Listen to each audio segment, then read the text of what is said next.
प्रिय विद्यार्थियों, सुप्रभात। जय श्री कृष्ण। प्यारे बच्चों, आज हम एक नई कविता उषा का अध्ययन करने जा रहे हैं, जिसके कवि प्रयोगधर्मी कवि शमशेर बहादुर सिंह हैं। बच्चों, पूर्व में हमने रीतिकालीन वीर रस के कवि भूषण के कुछ कवित्वों का शिवाजी के शौर्य के रूप में, वीरता के रूप में अध्ययन कर लिया था। आज हम बिंबधर्मी व प्रयोगधर्मी कवि शमशेर बहादुर सिंह की नई कविता के दौर की कविता उषा का अध्ययन करने जा रहे हैं। तो आइए सर्वप्रथम हम उनके संक्षिप्त जीवन परिचय को जान लें। शमशेर बहादुर सिंह जन्म सन 1911 ईस्वी, देहरादून, उत्तराखंड। देहरादून में जन्मे शमशेर बहादुर सिंह को मात्र 8-9 वर्ष की उम्र में ही मां का चीर वियोग सहना पड़ा, अर्थात उनकी माता जी की मृत्यु हो गई। 18 वर्ष की उम्र में उनका विवाह हुआ, मगर मात्र 6 वर्ष साथ निभाकर पत्नी भी टीबी से चल बसी। जीवन के अभावों ने उनके कवित्व को दुर्बल नहीं बनाया, अर्थात उनके जीवन में आने वाली कमियों ने उन्हें कविता के कर्म में कमजोर नहीं किया, बल्कि उन्हें और धारदार बनाया। आप ही तो उनमें कविता रचना का और अधिक उत्साह और अधिक जोश आया। बिंबधर्मी कवि के रूप में विख्यात, बिंबधर्मी कवि के रूप में विख्यात, अर्थात जैसा कि मैंने कहा, शमशेर बहादुर सिंह प्रयोगधर्मी प्रगतिशील विचारधारा से प्रेरित कवि हैं, और यही कारण है कि उन्होंने अपनी कविता में बिंबों का विधान किया है, बिंबों के प्रयोग द्वारा शब्द चित्र की रचना की है। साथ ही उन्होंने प्रतीकों का भी सुंदर प्रयोग किया है। यही विशेषता उन्हें अन्य कवियों से पृथक स्थान प्रदान करती है। बिंबधर्मी कवि के रूप में विख्यात शमशेर की कविता में प्रगतिशील कवि की वैचारिकता तथा प्रयोगधर्मी कवि की शिल्प विद्या का अनूठा संगम मिलता है, अनोखा संगम मिलता है। कवि द्वारा रचित सौंदर्य के अनूठे चित्र पाठकों के मन को भाते हैं। उनकी प्रमुख रचनाएं हैं कुछ कविताएं, कुछ और कविताएं, चुका भी नहीं हूं मैं, इतने पास अपने, बात बोलेगी, तथा काल तुझसे होड़ है मेरी, आदि प्रमुख हैं। उन्होंने उर्दू हिंदी कोश का भी संपादन किया। तो आइए अब हम प्रस्तुत कविता में चित्रित वर्णन का बारे में जान लें कि प्रस्तुत कविता उषा भोर के समय, भोर का समय इट मीन्स सूर्योदय से पूर्व का समय, जिसे उषा काल भी कहा जाता है, भोर के समय होने वाले सूर्योदय का अनूठा शब्द चित्र है। अनूठा मतलब अनोखा, अद्वितीय। सूर्योदय के दृश्यों को मनोहारी घरेलू बिंबों में बदलकर कवि ने प्रभावी ढंग से प्रस्तुत किया है। जो कवि ने सूर्योदय के या उषा काल या भोर के नभ का जो प्राकृतिक सौंदर्य का जो शब्द चित्र खींचा है, उसको बताने के लिए कवि ने जो बिंब प्रयोग किए हैं वो बहुत ही मनोहारी है, और एक साधारण परिवेश के बिंब चयन किए हैं, जिससे कि साधारण से साधारण या ग्रामीण परिवेश में रहने वाले पाठक भी उस कविता के अर्थ को, उसके भाव को, उसके संदेश को भली भांति समझ सके। यह बिंब हमें गांव की महक, भोर एवं जीवंत परिवेश का साक्षी बनाते हैं। भाषा, बिंब और लय तीनों का मणि कांचन संयोग इस कविता में मिलता है। भाषा, बिंब और लय तीनों का मणि कांचन, मणि और सोने के संयोग की तरह मिलता है, अर्थात इस रचना को और भी अधिक प्रभावी और ही अधिक विशिष्ट बना देता है। कवि प्रातःकालीन सूर्योदय का मुख दृष्टा मात्र न बनकर, अर्थात प्रातःकालीन सूर्योदय के समय, सूर्योदय के पूर्व के समय जो नभ का मनोहारी दृश्य होता है उसको केवल चुपचाप देखने वाला मुख दृष्टा मात्र न बनकर भोर के जीवंत परिवेश को जीवन के चिर परिचित बिंबों में अभिव्यक्त कर सृष्टा के रूप का एहसास कराता है। अर्थात जो हमारे पहचानने वाले बिंब हैं, उपमान हैं और प्रतीक आदि हैं, उनका प्रयोग कर कर एक सृष्टा का, एक रचनाकार का रूप धारण करता है, एहसास कराता है। राख से लिपा हुआ चौका, बहुत काली सील, स्लेट या लाल खड़िया चौक, यह हमारे सामान्य घरेलू परिवार के बिंब हैं, लेकिन इनमें अनूठा सौंदर्य भी है, एक अनोखी आकर्षण है, प्रभाव है, सुंदरता है। तो बच्चों, जैसा कि आपने देखा, प्रस्तुत कविता में कवि शमशेर बहादुर सिंह ने बिंबों का मनोहारी वर्णन किया है। बिंब आप पढ़ चुके होंगे पूर्व की कक्षाओं में, और मैं यहाँ पर आपको थोड़ा सा और बता देता हूँ। बिंब का मतलब है दृश्य चित्र, जिसे आप इमेज कहते हैं अंग्रेजी में। तो यह जो कवि विविध उपमानों का आदि का प्रयोग करके, उपमान आदि का प्रयोग तो क्या कि पूर्व में भी होता है, किंतु यहाँ पर कवि ऐसे उपमान, ऐसे प्रतीकों का चयन कर कर अपनी बात को पाठकों तक पहुँचाने का प्रयास कर रहे हैं, जो कि लिख से हटकर हो, परंपरा से हटकर हो और एक सामान्य पाठक की पहुँच में हो, समझ में हो, जिससे कि कविता और भी अधिक अपना प्रभाव छोड़ सके। तो बिंब इमेज की कल्पना की गई है। इमेज जो है वो तीन प्रकार के माने गए हैं। ऐन्द्रिक बिंब जो है ऐन्द्रिक बिंब कहलाएगा, जो इसका संबंध इंद्रियों से होता है। श्रोत्र, चक्षु, रसना, घ्राण, त्वक, ये 5 इंद्रियां मानी गई हैं हमारी। और दूसरा है काल्पनिक बिंब, कल्पना के आधार पर। और तीसरा होता है भाव बिंब, जिसमें कोई भाव की प्रधानता होती है, वह भाव बिंब। तो यहाँ पर भी कवि ने इस बिंबों के द्वारा ग्रामीण परिवेश में होने वाली भोर के प्राकृतिक सौंदर्य का बड़ा ही मनोहारी वर्णन किया है। तो मेरा मानना है कि आपने बिंब को समझ लिया होगा। अब हम आइए कविता पाठ करते हैं। प्रातः नभ था बहुत नीला शंख जैसे, प्रातः नभ था बहुत नीला शंख जैसे, भोर का नभ राख से लिपा हुआ चौका अभी गीला पड़ा है।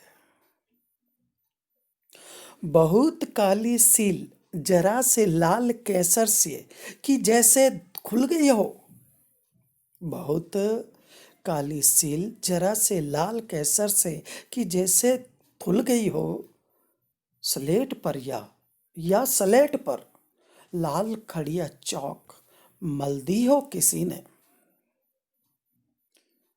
नील जल में या किसी की गौर झिलमिल देह जैसे हिल रही हो, और जादू टूटता है इस उषा का, अब सूर्योदय हो रहा है। तो प्रस्तुत कविता में आपने देखा होगा कि एक विशेषता है, ये नए कविता के दौर के कवियों की विशेषता है कि वे तुकबंदी पर भी ज़्यादा ध्यान नहीं देते थे और अपनी बात को, अपने विचारों को, अपने भावों को जिस अंदाज से वो प्रभावी ढंग से प्रस्तुत कर सके, उस चीज़ पर बल देते थे। और यही कारण है कि वो छंद आदि सभी जो पारंपरिक रचना के नियम थे, उनकी वो परवाह नहीं करते थे और उसमें नवीनता, एक जीवंतता लाने का प्रयास करते थे। यही कारण है कि प्रस्तुत कविता के पद भी तुकांत हैं, इसके शब्द भी विषम है। आपने देखा कहीं कहीं तो भोर का नभ, एक बहुत ही छोटे छोटे शब्द आ रहे हैं, और आपने पीछे देखा कि और एक शब्द मात्र आया है एक पंक्ति में, पर इससे भी कविता में कहीं लय नहीं टूटी है, लयबद्धता बनी हुई है। यही इन कवियों की विशेषता है जो इन्हें महान बनाती है। तो प्रस्तुत कविता में कवि शमशेर बहादुर सिंह प्रातःकालीन भोर के समय जो नभ की स्थिति होती है, जो दृश्य होता है, जो चित्र होता है, जो कि गतिशील होता है, क्योंकि मैंने कहा ना प्रातःकालीन अर्थात सूर्योदय से पहले का समय, और कुछ ही देर बाद क्या होने वाला होता है, सूर्योदय होने वाला होता है। और आप जानते हैं सूर्योदय उदित होता है, फिर मध्याह्न होता है, फिर संध्या होती है और फिर अस्त होता है। तो ये सब कोई स्थायी नहीं होता, इन सब में एक गतिशीलता होती है। तो इस कविता में भी कवि ने आसमानी गति को शब्दों के माध्यम से, कविता के माध्यम से गति देने का प्रयास किया है। तो आइए अब हम इसे देखते हैं। प्रातः नभ था बहुत नीला। कवि कह रहे हैं कि जब भौर का नभ देखा तो बहुत ही नीला था, शंख जैसे, जैसे कि शंख हो, शंख की तरह। कौन? भोर का नभ। भोर सूर्योदय से पूर्व की स्थिति या समय को भोर कहते हैं। क्या कह रहा है कि जब सुबह मैंने नभ को देखा तो वो बहुत नीला था, नीलिमा छाई हुई थी सर्वत्र, नीलापन छाया हुआ था, शंख जैसे, जैसे कि कोई शंख हो, शंख की तरह। अर्थात नभ न केवल नीला था, किंतु उसमें शंख की तरह चमक भी थी, ब्राइटनेस भी थी। तो प्रातः नभ था बहुत नीला, शंख जैसी। भोर का नभ किसकी बात कर रहा है? भोर के नभ की बात कर रहा है। राख से लिपा हुआ चौका, और वो ऐसा था कि मानो राख से लिपा हुआ कोई चौका हो। अब है ना, राख में पानी मिलाकर ग्रामीण परिवेश में आपने देखा होगा, वहाँ पर मार्बल वगैरह नहीं ले आज भी, क्या कि मिट्टी के और राख से मिला के, पानी आदि मिला के लेप कर दिया जाता है फर्श को, जिससे कि उसकी मजबूती बनी रहे। तो जो प्रातःकालीन या भोर का नभ जो था वो भी कुछ ऐसा था, कैसा नीला था, चमकदार नीलापन लिए हुए था। और किस तरह था? मानो राख से लिपा हुआ चौका हो, और उसमें कभी कभी ऐसा लगता था कि कालीमा नजर आती थी, कि कुछ कुछ सूर्य का प्रकाश उसमें जब आता था, उस नीलिमा में समाहित होता था, तो वह एक कालीमा, काला सा प्रतीत होने लगता था। तो उस कालेपन को दिखाने के लिए कवि ने राख से लिपे हुए चौके के रूप उपमान का प्रयोग किया है, जिससे कि वो उसमें समानता स्थापित कर पाए। तो कवि ने कहा कि प्रातः भोर का नभ जो था वह बहुत चमकदार नीला था, और कालापन भी उसमें समाया था, उसमें कालिमा भी नजर आती थी, दिखाई देती थी। अभी गीला पड़ा है। कैसी है कालिमा? कि राख से लिपे हुए चौके की तरह था। अब राख आप जानते हैं स्लेटी कलर की होती है, और जब उस स्लेटी कलर में कोई पानी मिला दिया जाए तो वो स्लेटी कलर या राख का कलर काला सा हो जाता है, डार्क ब्लू सा हो जाता है। तो यहाँ पर भी कवि ये कहना चाह रहा है कि भोर का नभ प्रातः बहुत नीला था, शंख जैसा चमकदार था, शंख जैसा ब्राइटफुल था, और राख से लिपे हुए चौके की तरह था। अर्थात उसमें कालिमा भी समाई हुई थी, दिखाई दे रही थी। कैसा चौका? अभी गीला पड़ा है। तो उस गीलेपन के द्वारा कवि उस नीलेपन में कालेपन को समाहित करना चाहता है। साथ ही कवि प्रातः काल जो वातावरण में नमी छाई हुई थी उसको भी बताना चाहता है कि कुछ नम सा, कुछ ठंडा सा वातावरण सर्वत्र व्याप्त हो रहा था। तो प्रातः नभ था बहुत नीला, शंख जैसे। भोर का नभ, राख से लिपा हुआ चौका अभी गीला पड़ा है। बहुत काली सील जरा से लाल केसर से की जैसे घुल गई हो। और कवि को कुछ ही क्षण में वह नभ ऐसा लग रहा है कि बहुत काली सील, उस तरह दिखाई दे रहा है कि बहुत काली सील जरा से लाल केसर से, कि मानो किसी काली सिल को, सिल जानते हैं आप, मसाला आदि चटनी आदि पीसने का जो साधन होता है उसे सिल कहते हैं, जो कि प्रायः काले पत्थर का गढ़ा होता है। आपने देखा बच्चा, ग्रामीण परिवेश में आज भी मिक्सर आदि नहीं है, वो सब अपने काम अपने जो परंपरागत साधन है सिल बट्टा आदि उन पर ही करते हैं। तो यहाँ पर भी कवि ने एक ग्रामीण परिवेश के उपमान का प्रतीक का प्रयोग किया है कि काली सील, काली सील प्राय किसको कहते हैं, मसाला आदि बांटने वाले पत्थर को कहते हैं। तो बहुत काली सील, और उस काली सील से भोर के नभ में जो काली मछाई है उसमें साम्य बिठाने का प्रयास किया है कि काली सील नभ का आकाश, नभ या भोर का नभ ऐसा लग रहा है कि मानो किसी काली सील को लाल केसर से, केसर आप जानते हैं खाद्य पदार्थ है, कि लाल केसर से पीसा गया और उसको जब धो दिया गया, क्योंकि लाल केसर से पीसने पर तो वो पूरे काली सिलपट्टा जो है वो कैसा हो गया, केसर युक्त हो गया। पर जब हम धोते हैं तो कहीं कहीं केसर रह जाता है और कहीं कहीं नहीं रहता। तो वो कुछ ऐसा ही दृश्य भोर के नभ में उपस्थित हो गया है कि लालिमा कुछ इस तरह से आ रही है कहीं कहीं कि ऐसा लग रहा है कि मानो क्या, कि किसी काली सील को जरा से लाल केसर से धो दिया गया हो, खोलकर धो दिया गया हो, पीस कर धो दिया गया हो। स्लेट पर या लाल खड़िया चौक, या आप ऐसा माने कि स्लेट पर, स्लेट जानते हैं आप, जिस पर बच्चे लिखना आदि करते हैं, लेखन आदि करते हैं प्रारंभिक अवस्थाओं में। आप जानते होंगे कि अ ब स द क ख ग घ, जिसको बार बार दोहरान करते हैं, वो स्लेट आपने भी देखी होगी।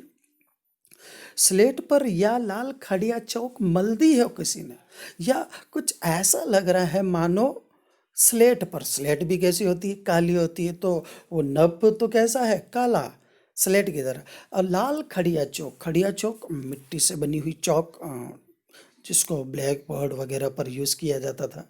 आज तो मार्कर आ गए हैं तो चौक प्राय लुप्त सी हो रही है। तो जो चौक जो आप जानते हैं ना, पेन जिसको बोलते हैं, बच्चे स्लेट वगैरह पे लिखते हैं, ग्रामीण परिवेश में आज भी इसका प्रयोग होता है। तो भोर का नभ कुछ ऐसा लग रहा है कि मानो स्लेट पर लाल खड़िया चौक मल दियो, किसी बच्चे ने काली पृष्ठभूमि वाली स्लेट पर सफेद ये लाल चौक क्या कर दियो, मल दियो, घिस दियो, अर्थात कुछ लिखने का प्रयास किया हो ऐसा। पर वो ठीक से नहीं लिख पाया, तो मतलब न तो बराबर कुछ बना और न कुछ मिटा, तो फैला हुआ, फ्रेड हुआ सा लग रहा है। ऐसा लग रहा है कि किसी बच्चे ने काली स्लेट पर लाल चलो मल दियो, कुछ ऐसी लालिमा भोर के नभ में दिखाई दे रही है। नील जल में या किसी की गौर झिलमिल दे जैसे हिल रही हो, या कवि यूं कहना चाह रहे हैं कि वो कुछ ऐसी नीलिमा छाई हुई थी कि मानो कोई नीले जल में किसी की गौर झिलमिल दे। और जब कुछ लालिमा छाई, पहले तो क्या थी, नीलिमा, फिर उसमें कुछ कालीमा आई, फिर लालिमा आई, अब वो क्या कह रहा है, वापस नीलिमा आई। नीलिमा कुछ ऐसे लग रही थी क्योंकि जब लालिमा के बाद सूर्य की कुछ सुनहरी किरणें भी नभ में व्याप्त हो जाती, सूर्य तो नहीं दिखाई देता किंतु उसकी किरणें जब व्याप्त हो जाती है तो कुछ ऐसा दृश्य उत्पन्न होता है कि नील जल में या किसी की गौर झिलमिल दे जैसे हिल रही हो, कि किसी नीले जल में कोई कोई गौर वर्ण वाली सुंदरी स्नान कर रही हो, झिलमिल झिलमिल हिल रही हो। ऐसा कुछ अनुभव होता है कि जब उस नीलिमा कालीमा लालिमा युक्त नमी से युक्त नभ में सूर्य की जब सुनहरी आभा का संचार होता है तो ऐसा लगता है कि मानो इस नीले जल रूपी किसी स्थान पर कोई घोर वर्ण वाली सुंदरी स्नान कर रही हो, हिल रही हो, तैर रही हो। और अब क्या हो गया कि सूर्य की सुनहरी किरणें तो व्याप्त हो गई हैं, बस सूर्य उदित होना बाकी है। जैसे ही सूर्य उदित होता है और जादू टूटता है इस उषा का, अब और अभी तक जो आनंद, जो मनमोहन मन मोहित हो रहा था। जो आकर्षण, जो प्रभाव, जो खुशी, जो रस हमें अनुभूत हो रहा था, वह एक जादू की तरह, कि कभी तो नीला, कभी काला, कभी स्लेटी, कभी पीला, कभी क्या। तो वह जादू, वह आनंद अब समाप्त हो रहा है। क्यों? क्योंकि सूर्योदय हो रहा है, अर्थात सूर्य उदित हो गया है, हो रहा है। और जितने भी ये प्राकृतिक सौंदर्य जो कि भोर के नभ में समाहित था, वह सब अदृश्य हो गया है, समाप्त हो गया है। सर्वत्र सूर्य की श्वेत आभा प्रसारित हो गई है, और ये जो मनोरम दृश्य है और ये जादू है, वह अब समाप्त हो रहा है। तो प्यारे बच्चों, इस प्रकार कवि ने प्रकृति सौंदर्य को प्रकट करते हुए हमें भी एक मनोरम दृश्य का आनंद दिला दिया, और साथ ही हमें प्रेरणा दी है कि ये जो दृश्य है वो सूर्योदय से पूर्व दिखाई देता है। अतः आप भी कभी इसका आनंद लीजिए और सूर्योदय से पूर्व उठें। ये हमें संदेश भी दिया है, क्योंकि ये स्वास्थ्य के लिए बहुत ही लाभदायक होता है। साथ ही लेखक ने एक व्यंग्य किया है कि भाई शहरी या आधुनिक परिवेश के जो लोग हैं वो प्रायः प्रकृति के ऐसे रूप से वंचित रह जाते हैं, क्योंकि ऐसा दृश्य बड़े बड़े बिल्डिंग्स वाले महानगरों में नहीं, ग्रामीण परिवेश में ही दिखाई देता है। तो आपको भी कभी इन दृश्यों का आनंद लेना हो तो आप प्रातः जल्दी उठें और सैर सपाटा करें और प्रकृति का आनंद लें। तो इस प्रकार कवि ने हमें प्रकृति के प्रेम की प्रेरणा प्रदान की है। तो बच्चों, मेरा मानना है कि आपने इस कविता को बहुत ही अच्छी तरह से जान लिया होगा, धीरे धीरे गहराई से इसे समझ लिया होगा। फिर भी अगर आपको इस विषय में कुछ पूछना हो तो आप पूछ सकते हैं, और इसके कुछ अभ्यास प्रश्न हैं। ये छोटी कविता थी तो मैंने इसको एक बार में ही पूर्णता दे दी है, और इसके कुछ प्रश्न हैं, आप इसको भी देखिएगा। और यहाँ पर मैं आपको एक विशेष संदेश देना चाहता हूँ कि आप जैसा कि जानते हैं कि अब हमारी लाइव क्लासें भी प्रारंभ हो गई हैं। तो लाइव क्लासों में आप ज्वाइन कर रहे होंगे। तो मेरा मानना है कि आपने सिस्टम भी भलीभांति जान लिया होगा। तो बड़ी ही एकाग्रता से, उत्साह से आप उसमें ज्वाइन हों और डिसिप्लिन रहें। और मैं ये जो लेसन आज आपको पढ़ाया है, इसी विषय में लाइव क्लास में भी आपसे बात करूंगा। आपको कोई परेशानी हो, समस्या हो, तो आप उस समय मुझसे अपना समाधान प्राप्त कर सकते हैं। तो आज के लिए इतना ही। धन्यवाद। जय श्री कृष्ण।